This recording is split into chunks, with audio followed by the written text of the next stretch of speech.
cuore senza dire niente. Ascolterei pure il silenzio venisse da te. Godere i tuoi occhi. Sapete cosa significa questo, vero? Se avete seguito il vlog, direi proprio di sì. E ora di fare due chiacchiere riguardo alla musica. Sai,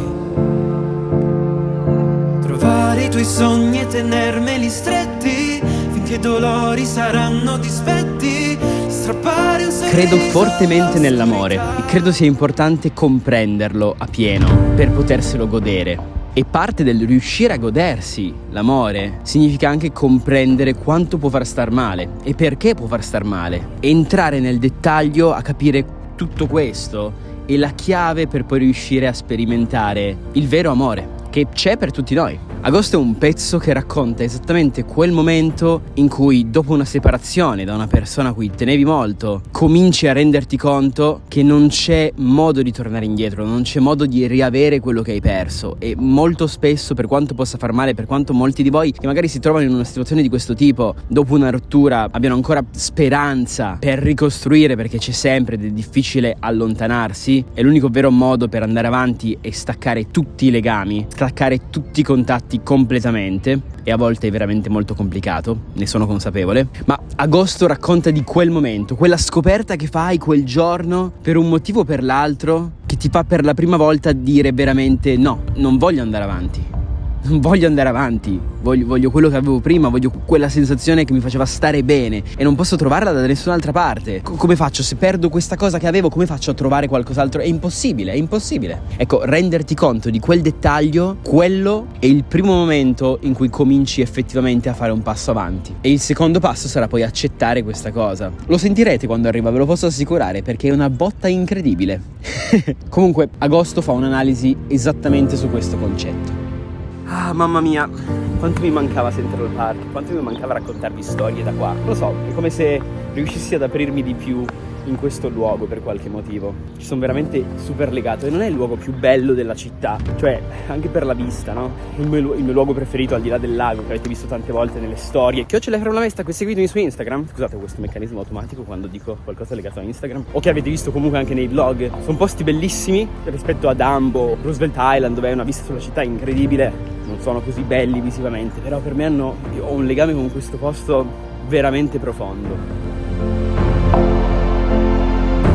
Agosto è nata in questo esatto punto, o meglio, una roccia laggiù. Come sapete, quando sono arrivato l'anno scorso per la prima volta a New York, ho scelto una casa e non vi ho mai raccontato, mi sa, questa storia. Cercavo una casa con un pianoforte a New York. Però voi dovete capire che io, arrivando dal Messico e durante la pandemia, quindi l'America per gli italiani non era ancora aperta, dovevi fare 2 settimane in Messico e poi arrivare negli Stati Uniti. Il problema con questa cosa è che non ero così sicuro che mi avrebbero fatto entrare, quindi per evitare di pagare la casa per mesi e non avere, mi sono detto vabbè, facciamo così, non prenoto niente, mal che vada mi faccio la prima settimana in hotel e vedo di trovare il modo di cercare una casa. Contate che io non conoscevo nessuno a New York, ma zero, e quindi mi sono detto mi fido. Ho una sensazione che mi dice fallo. Quando poi sono entrato in America a Orlando mi sono detto ok, è il momento di cominciare a cercare casa effettivamente. Il problema è che comincio a cercare e non trovo niente. Cerca, passano i giorni, era tutto carissimo, non sapevo bene in che zona andare perché non conoscendo New York, non conoscevo, cioè nel senso avevo un'idea di New York ma non avevo idea di il giorno in cui ero agli Hollywood Studios, c'è il video sul canale dei parchi, è From Adventure, la mattina o forse il giorno prima comunque trovo un appartamento a New York, quello dell'Upper West Side, con un pianoforte ad un prezzo decente. 2005 per New York al mese è un prezzo decente, anche se fuori di testa per tutti gli altri, ma qua è così. C'è un elicottero. Quindi trovo questa casa bellissima, dovevi mandare la richiesta su Airbnb sperando che mi accettasse perché era un buon prezzo, va al pianoforte, era vicino a Central Park, che era l'unica cosa che mi ricordavo di New York. Ho detto vabbè, non può essere troppo male. Mentre ero al parco ricevo un messaggio da Airbnb che mi dice la tua risposta non è stata accettata, nel senso che non c'è stata risposta dal proprietario. Però dico vabbè, sai che c'è, forse non l'ha vista, la rimando. Passa il tempo, nel frattempo guardo altri appartamenti e penso mio Dio, sono orrendi, sopra Chinatown, con i commenti e la gente che diceva ah, ci sono i topi. Quindi mi ricordo benissimo il momento in cui durante lo spettacolo finale mi siedo contro la ringhiera demoralizzato e penso che cavolo faccio, devo spendere un sacco di soldi, perché poi mi ero reso conto che gli hotel costavano tantissimo, 800-900 euro per una settimana, i buchi proprio delle robe più brutte del mondo. Cioè mi sono detto vabbè, arrivo là e poi qualcosa, vado di giorno in giorno e cerco di capire qualcosa succederà. Finché a un certo punto, mi ricordo benissimo, mi è arrivata la notifica sul telefono da Airbnb, un messaggio, la richiesta era ormai scaduta, ma mi scrive la proprietaria dell'Airbnb dicendomi: perdonami, non ho visto la richiesta, se puoi rimandarla. Mi si illumina tutto, rimando un'altra volta la richiesta, me l'accetta e mi sono sentito proprio una sensazione di libertà. E quindi mi ricordo quando sono arrivato, ho visto la casa, poi sono venuto a farmi una passeggiata qua e mi sono innamorato follemente a prima vista di questo posto. Era destino in qualche modo che finissi lì. Comunque, tornando alla nostra storia, che ho perso già troppo tempo a fare questo excursus, esattamente su questa roccia qua dietro è dove ho cominciato a scrivere agosto, dove mi è venuta l'idea del tema, di quello che volevo raccontare. E poi sono tornato a casa e mi sono messo al pianoforte a scrivere. Ed è uscita, cominciava a fluire ed ero così felice di sentire quel pezzo che, non lo so, mi emozionava. Ed è nato per un insieme di fattori che mi hanno portato in questo luogo. E chi è che mi ha rovinato le rocce? Dai, non mi vandalizzate le rocce. Ora, come vi dicevo, io ho distribuito tutto quanto finora da indipendente. Questo perché all'inizio c'erano state un po' di proposte, un po' di idee di fare cose con delle etichette. Il problema vero è che tutto questo mondo della musica è incredibilmente lento e io sono abituato a YouTube, che è un mondo velocissimo dove le cose succedono e si fa. E quindi, a forza di cercare di capire, chiedere in giro, mi sono reso conto che la soluzione migliore era autodistribuirsi, dove a quel punto posso contare su me stesso. Però hai comunque bisogno di qualcuno, non è come su YouTube che puoi semplicemente caricare la canzone, hai bisogno di qualche servizio che ti dia una mano. E nel mio caso io ho trovato questa mano grazie a TuneCore, che è il sito attraverso il quale distribuisco la mia musica, che ha diversi piani in abbonamento in base a quello di cui necessiti. Il primo piano è gratuito, tra l'altro, quindi per provare, per capire i primi passi e muoversi e distribuire va benissimo, e ha una distribuzione mondiale illimitata in più di 150 paesi e io trattengo il 100% delle mie royalties. Loro hanno un'assistenza che puoi contattare in caso di, appunto, casini, problemi con gli store che succedono, e loro ti risolvono tutto quanto. Tipo, nell'ultima release di agosto ho fatto un errore io mentre pubblicavo il tutto per via dell'orario, dei fusi eccetera, per cui il pezzo solo su Spotify è uscito un giorno dopo. Io ero in panico perché vedevo che non usciva e mi dicevo: oh mio Dio, gli ho scritto, mi hanno subito risposto spiegandomi cosa era successo, così che, ecco, potessi dormire sonni tranquilli. Finalmente un po' di libertà in questo mondo così chiuso. In più ancora social media, supporto, tutto quanto italiano. E quindi, siccome mi avete chiesto l'altra volta per Icaro come avevo fatto qua a distribuire senza una casa discografica eccetera, ecco, con TuneCore vi lascio il link in descrizione così che possiate esplorare un po' questo mondo e capire se potrebbe fare per voi. Quindi, una volta scritta agosto e tornato in Italia, per la prima volta, come vi ho raccontato in altri video, mi sono trovato a dover andare in studio a lavorare su dei pezzi. Questo con Alessandro Gemelli, produttore. Allora, sono Alessandro Gemelli, un produttore, autore e arrangiatore italiano di Milano. Diciamo che il mio lavoro consiste nella scrittura, nella produzione e nell'arrangiamento di brani musicali per artisti, cantanti, o nella produzione, nel sound design, nella sonorizzazione di video e contenuti multimediali. E Fabio Pizzoli, autore. Sono mesi che ho continuamente la stessa idea, quindi ho deciso che ed è ufficialmente venuto il momento di aprire un canale YouTube. Io che scrivo canzoni, io che vado a scrivere le canzoni in studio con un sacco di persone divertenti, con un sacco di persone super interessanti.